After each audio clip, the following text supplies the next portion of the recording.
The convertible's greeting is welcoming as you bend low into its driving seat, and thunk the long door closed. A pillowless glasshouse makes the over-shoulder view good, and because BMW has worked at increasing the size of the glass rear window, you can now see almost as much out of the back with the hood up as you could out of a hatchback.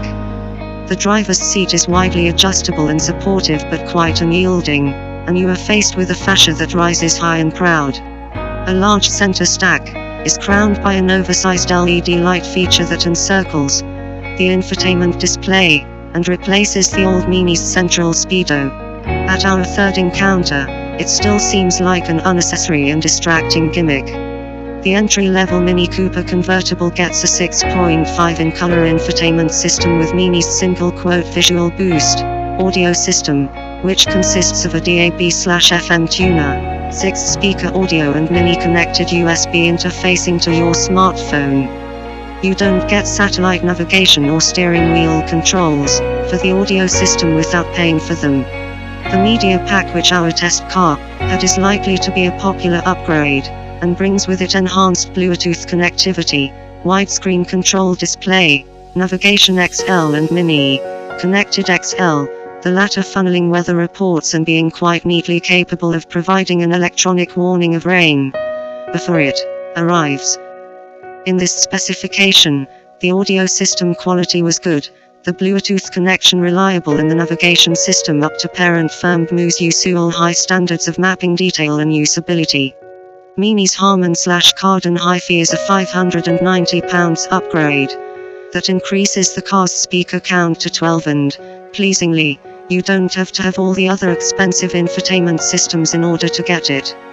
Directly in front of you, mounted on the steering column, you'll find the much smaller speedometer and half-size rev counter, both of which could be usefully enlarged and more readable. Solid-feeling stalks sprout from either side of the wheel and, to the left, neat and expensive-feeling dials and buttons for the climate control. And heated seats compete for your attention. This is the more refined and higher quality but still, determinedly eccentric mini cabin ambience we've become used to since 2014, and it serves the convertible as well as any other model sibling.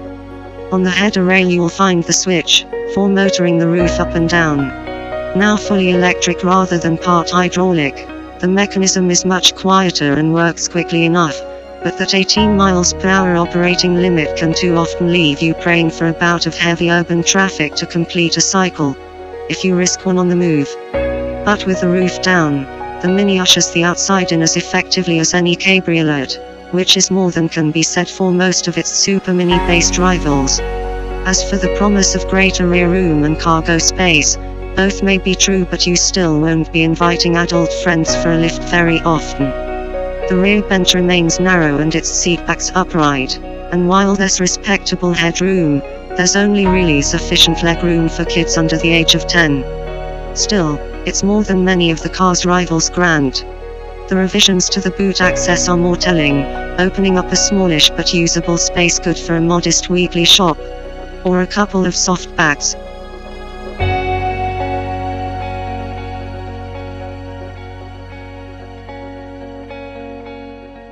The convertible's greeting is welcoming as you bend low into its driving seat, and thunk the long door closed. A pillowless glasshouse makes the over-shoulder view good, and because BMW has worked at increasing the size of the glass rear window, you can now see almost as much out of the back with the hood up as you could out of a hatchback.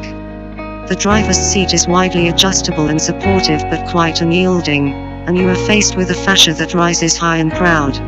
A large center stack is crowned by an oversized LED light feature that encircles the infotainment display and replaces the old Mini's central speedo.